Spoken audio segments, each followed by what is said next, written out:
warehouse in Clarksville, Tennessee opened up in the summer of 1996. Through those years, we've had everybody that you can imagine play through this place, from Foghat, Sebastian Bach, Phil Anselmo, and the Illegals. We've had Nothing More before they were big. We've had Adelita's Way. We've had many local bands, comedy shows. There's going to be some small clips of people that have been part of the warehouse all these years. I hope we've represented it correctly, because we love you, Clarksville, and we want to thank Mike Sousa and the warehouse staff and everybody that has attended shows at this place. Thank you.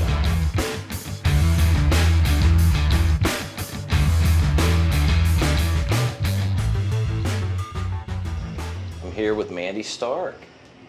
Mandy has been the manager of the warehouse for how many years? I don't know, that's a good question actually. I'm not sure how many years I've been managing. Maybe like 4 or 5. So I've been bartending for 17 years. So. How did you get to the warehouse? How did you start this? I was young and loved going out, and I got away with it at 18, so I was always at bars, and nobody knew I was underage. And Mike hired me. He started with me doing Halloween parties, because I'd have, you know, friends, and everyone was the cute girls, so we'd all do parties, just random different stuff, and he was like, hey, I'm short-staffed, can you work this one? And I was like, all right, you know, sure. And it just kind of picked up from there. He didn't know how old I was until probably like my 21st birthday. He thought I was like 23, 24, and he was like, how old are you? Like, I'm like, 21. Like, oops. So it's kind of just been a long-going thing. He was not very happy with me for that, but then ever since we just clicked. I like working, I like being busy, and Mike liked that, so. What is the one memory that stands out with this place? Oh, there's so many. I think the stuff with the staff's probably stuff that really stands out to me, just because we've all grown so close.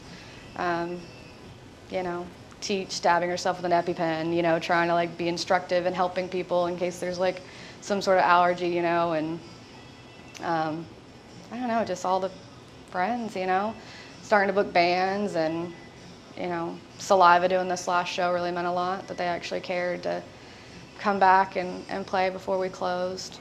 The relationships I have with artists and stuff like that's been probably the most memorable, rewarding. Well, Clarksville knows Mandy is the face of the warehouse. I try. Usually remember their drinks, and that kind of gets them, right? Oh yeah, you got me. Came in one day, and then the very next day, before I could even get up, you already had the drink that I drank. So somebody awesome. Last night came up, and they're like looking at me, and they're like, what do I want? And I'm like, oh, I haven't seen this person in forever. And I'm like, I think it's a Budweiser. And he's like, yes. He's like, you always remember. And I'm like, I got lucky on that one, but okay. Because it had been a while, you know. But yeah, usually I remember people's drinks, and they like that when you're serving them. Well, one thing I can say is that the warehouse, the staff, Clarksville, everybody loves everything you've done all these years. I appreciate it. And I'm speaking for Clarksville right now. We love you, Mandy. Well, thank you.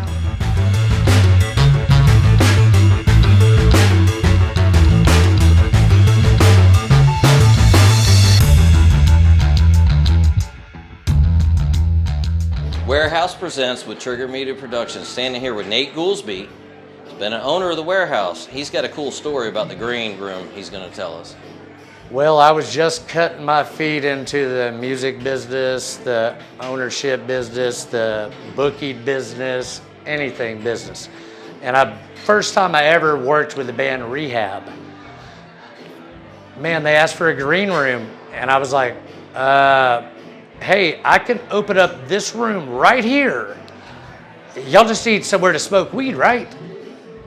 And they looked at me like I was crazy. But they were like, yeah, that'll work. And I was like, later on, I learned what a green room really was. Okay. Phil Anselmo? Me and Phil Anselmo, the old lead singer of Pantera, we booked Super Joint Ritual here. And we just decided to show them the upstairs. And we just went upstairs and, you know, we were just smoking on big fatties. And I will tell you, I lost a relationship due to that night because I got home late and she was pissed. And I said, I'm never going to be able to do that again. Who can say they smoked a big fatty with Phil Anselmo? You can't. The closest I've got was Randy from the Trailer Park when I smoked weed with him when he asked me to. That's the closest. But you can't say no. It's like Snoop Dogg or Willie Nelson. Or Phil. No. You don't say no. And I'm just now thinking about this, like Pi KA up here, that's my fraternity. Willie Nelson came over to the Pike House in the 70s. Still got a picture of him on my Facebook page if you want to look it up. Wearing a Pike shirt, smoking weed in the old Pike House, which is used to be located about crow flies half mile that way. Okay. So, man, I've had so many great memories here. I'm just happy to be here. It's a special night. I'm glad you're here, man. I really am. Because this means a lot to you, Mike. Now it means a lot to me and a lot of other people here. Yes. I'm really glad that you talked to us. Thank you, Nate. Yes, thank y'all.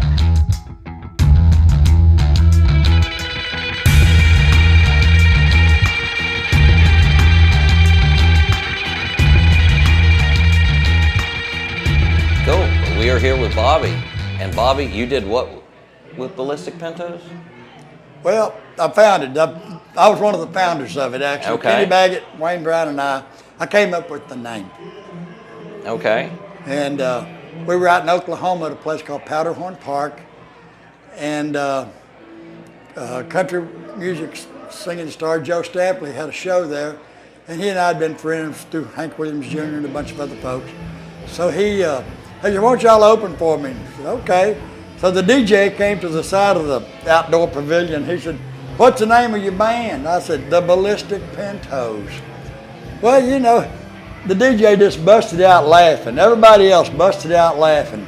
Yes, so I knew that was going to be the name. Then you got the cars that explode. You got the high-spirited horses, you know, the Pinto. Then you got the beans. You got the mains. They're Ballistic Pintos. You ever Right. have any Ballistic Pinto beans? Yes, sir.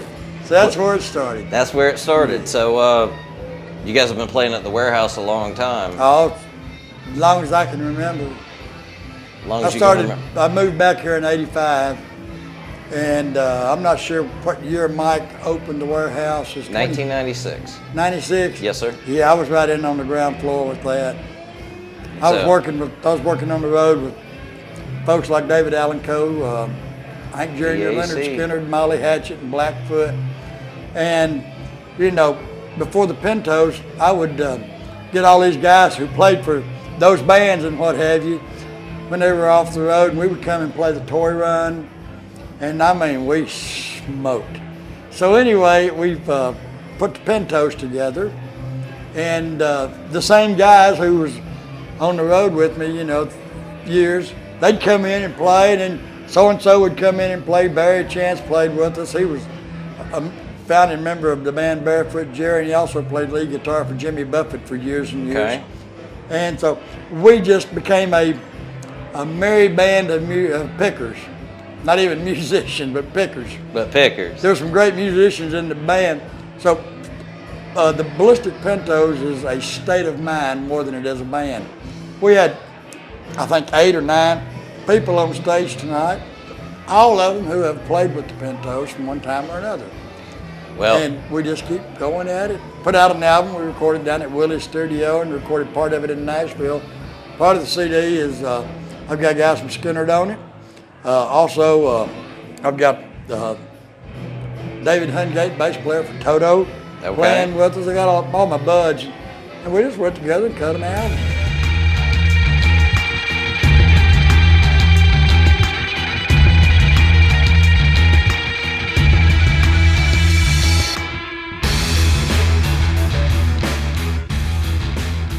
Kenny, how long have you been playing here, man? We've started playing here probably right after the place opened. I've seen the stage move 2 or 3 times in the last 25, 28 years. We've been playing here a long time. It's been a real good venue for us. Had a lot of fun here. Well, I got goosebumps right now standing here talking to you because you guys just put on an amazing set. 8-piece band. Yeah, Most bands today can't do 4-piece. We have been in this town a long time, and we've got a lot of musicians that know our stuff. And we usually put the band together on the phone, and we're lucky enough to get some outstanding players because me and Bobby know so many people. So we've been threatening to name it the phone band because whoever answers the phone is the lead guitar player and the piano player, and Yes, so on and forth. But I thought that's fun. We kind of threw the sound man for a loop. God bless him. He wasn't ready for an 8-piece acoustic band, I don't think. What's one memorable time that you can think of that you played one show that was memorable here at the Warehouse in Clarksville, Tennessee? We played a couple of shows here that was real memorable. One of them was we played one night with Billy Joe Shavers.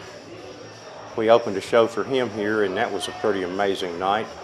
And then we opened for Artemis Pyle one night here. Okay. And that was a pretty good show. The place was packed and the energy was good. But we've had a lot of good times here, man. We've played with local bands here and just had a blast. Blast. Because Mike seemed like he always got good, talented people. I mean, you come down here and not know who was going to play and hear something good. Hear something that you wouldn't hear anywhere else, So that's why we stuck it out. We have caused Mike to lock himself in his office a time or two. And we've got a little rowdy back in our younger days. And all that's history now, and we laugh about it, but we've had some good times here. Yes, sir. Well, the crowd has appreciated you over the last 30 years, and we hope to see you playing in Clarksville some more. We've appreciated them too. Thanks.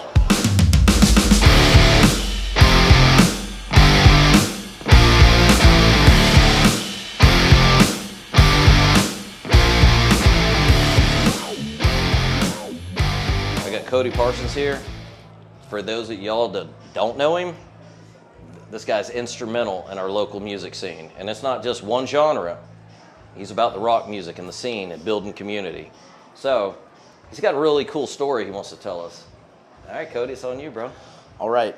My favorite Warehouse memory, fondest, back in the fall of 2015, my band Whiskey Angel opened for 80s rock heartthrob Sebastian Bach of Skid Row. Nice. And to no surprise, we had kind of heard through the grapevine of the industry that he wasn't the most pleasant person to share a bill with. But we made our attempts anyway. We wanted to reach out and be like, hey, we'll smoke out. Let's have a good time. Come on, man. You guys were excited. And we were very much excited. We wanted to meet Sebastian Bach. He's, cheeky. Everybody loves Trailer Park Boys. We were on this tip really hard. So we were like, we get to open for Sebastian Bach. All we wanted to do was just meet him one time. That's all we hoped for. So we asked his road crew, we asked his manager and stuff, hey, can we meet Boss Man? We're opening a show for him. Like, can we meet him? Right. And he turned us down. He told us he had no interest in meeting us. The flip side of the coin was our bass player at the time, Mr. Mark Easterling, was a very big prog head, and Sebastian's band was a backing band of like all-stars, a lot of guys from the industry from a bunch of different bands that were all insanely talented. Well, as Mark we were all kind of sitting around, laughing and more or less shooting the shit about getting denied to meet Sebastian, like it was a huge deal. Mark noticed that the bass player was the longtime bass player of 70s prog band UFO. And he walked up to him and he's like, you used to play bass in UFO. And the guy's face was like, I did. And they sat and talked for probably like 30 minutes about all the intricacies of these old prog rock albums and all this killer stuff. So we didn't get to meet Sebastian Bach. However, Mark got to meet one of his bass heroes, which was really awesome.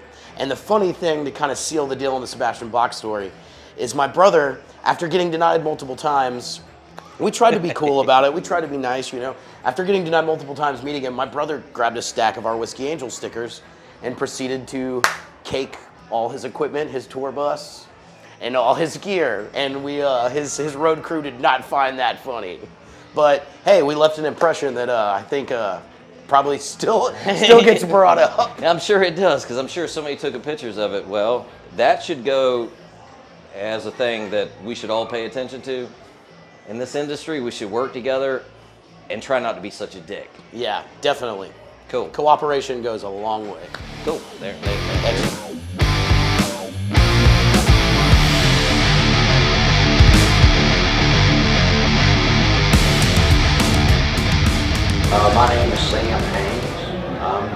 with a band called Nightmasters tonight, and with another band called the Ballistic Pintos. Ballistic Pintos. Yeah, double duty tonight. Double duty. Yeah. So, how's your tenure with Warehouse been?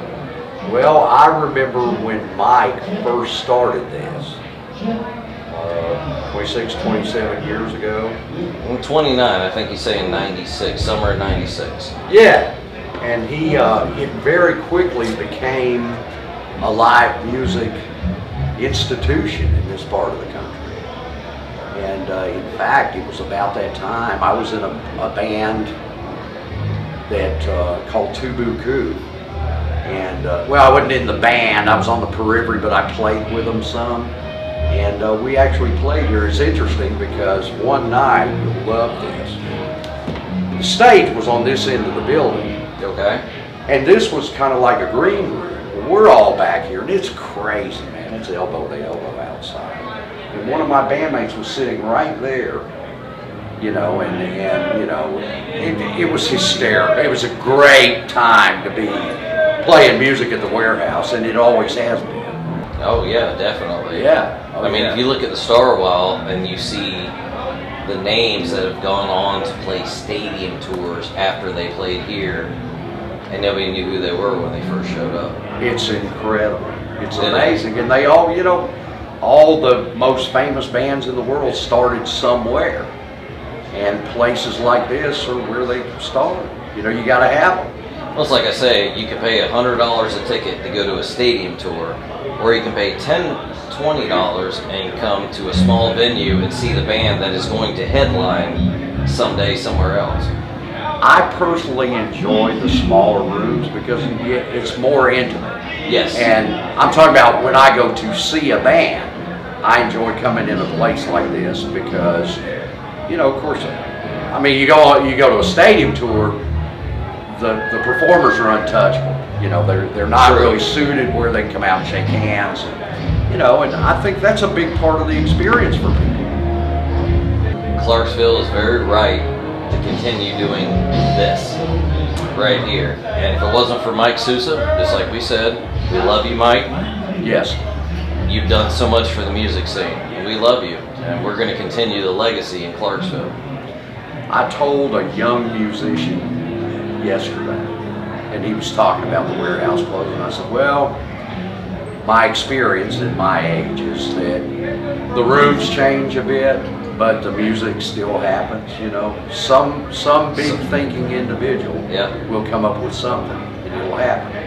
Well, I'm pretty sure Clarksville is going to continue. Yeah. And hopefully we talk about this much more in Clarksville. I hope so, my friend. Thanks so much. It's a pleasure to talk to you.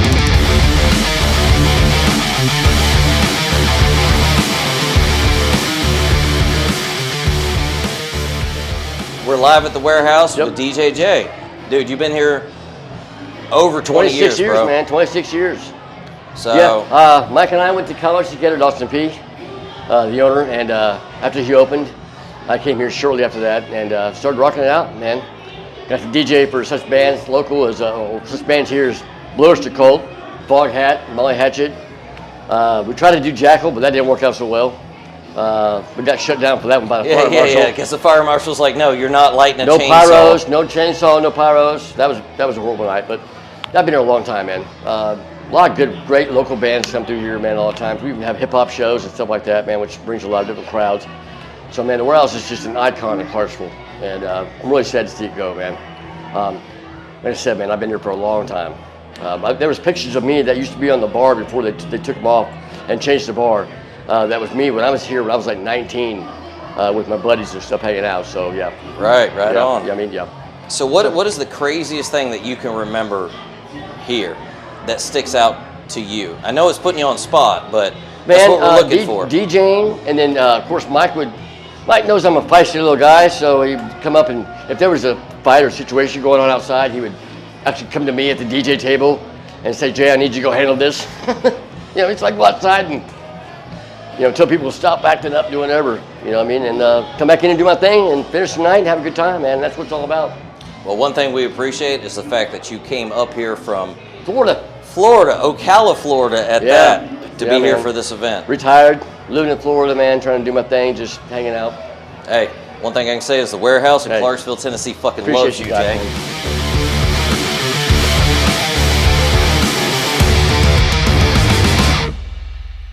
I'm Eric Elliott. Warehouse Presents. We're closing this video out.